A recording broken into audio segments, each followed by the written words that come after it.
Big boss Telugu season 8 winner Nikhil star Maa serial చిన్నిలోకి సడన్గా entry ఇచ్చాడు. శనివారం ఎపిసోడ్ చివరలో నిఖిల్ కనిపించడం ఆసక్తికరంగా మారింది. నిఖిల్ ఎంట్రీని ఊహించలేదంటూ ఫ్యాన్స్ కామెంట్స్ చేస్తున్నారు. బిగ్ బాస్ తర్వాత నిఖిల్ నెక్స్ట్ ప్రాజెక్ట్ ఏదన్నది ఆసక్తికరంగా మారింది. సినిమా ఆఫర్లు రావడంతో నిఖిల్ సీరియల్స్కు దూరంగా ఉంటాడని ప్రచారం జరిగింది. కానీ ఆ రూమర్స్కు చెక్ నటుడిగా తనకు జీవితాన్ని ఇచ్చిన బుల్లితెర వైపే మొగ్గు చూపాడు. నిఖిల్ కొత్త సీరియల్పై అప్డేట్ వచ్చేసింది.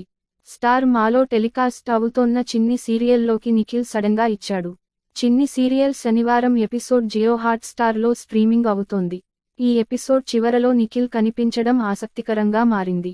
ఎపిసోడ్ చివరలో కావ్యశ్రీ స్కూల్ పిల్లలతో కలిసి బాస్కెట్బాల్ ఆడుతున్నట్లుగా చూపించారు. సడన్గా అక్కడికి కారులో నిఖిల్ రావడం కనిపించింది. కావ్యశ్రీ వేసిన బాల్ దూరంగా పడిపోవడంతో ఆ బాల్ను నిఖిల్ పట్టుకున్నట్లుగా చూపించారు. శనివారం ఎపిసోడ్కు నిఖిల్ ఎంట్రీ హైలైట్గా నిలవబోతున్నది. బిగ్ బాస్ విన్నర్గా నిలిచిన తర్వాత నిఖిల్ అంగీకరించిన మొదటి సీరియల్ ఇదే కావడం ట్విస్ట్ ఊహించలేదు. ఫ్యాన్స్ కామెంట్స్ చేస్తోన్నారు. నిఖిల్ కావ్యలను మళ్లీ స్క్రీన్ పై చూడటం ఆనందంగా ఉందంటూ చెబుతోన్నారు. చిన్ని సీరియల్లో నిఖిల్ ఫుల్ లెంగ్త్ రోల్ చేస్తున్నాడా, గెస్ట్గా కనిపించనున్నాడా అన్నది మాత్రం సోమవారం రివీల్ కానుంది. ఒకవేళ ఫుల్ లెంగ్త్ రోల్ అయితే అతడి క్యారెక్టర్ ఎలా ఉండబోతుందన్నది ఇంట్రెస్టింగ్గా మారింది. కావ్యశ్రీ నిఖిల్ ఇదివరకు గోరింటాకు అమ్మకు తెలియని కోయిలమ్మ సీరియల్స్లో నటించారు.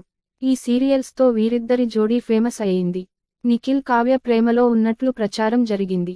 ఆ తర్వాత మనస్పర్ధల కారణంగా వారి లవ్ స్టోరీకి బ్రేకప్ పడినట్లు వార్తలొచ్చాయి. లాంగ్ గ్యాప్ తర్వాత మళ్లీ నిఖిల్, కావ్య జంటగా కనిపించి బుల్లితెర ఆడియన్స్ సర్ప్రైజ్ చేశారు.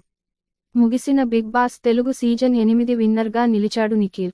షో మొదటి నుంచి స్ట్రాంగ్ కంటెస్టెంట్గా కొనసాగుతూ వచ్చిన నిఖిల్ చివరకు టైటిల్ గెలుచుకున్నాడు.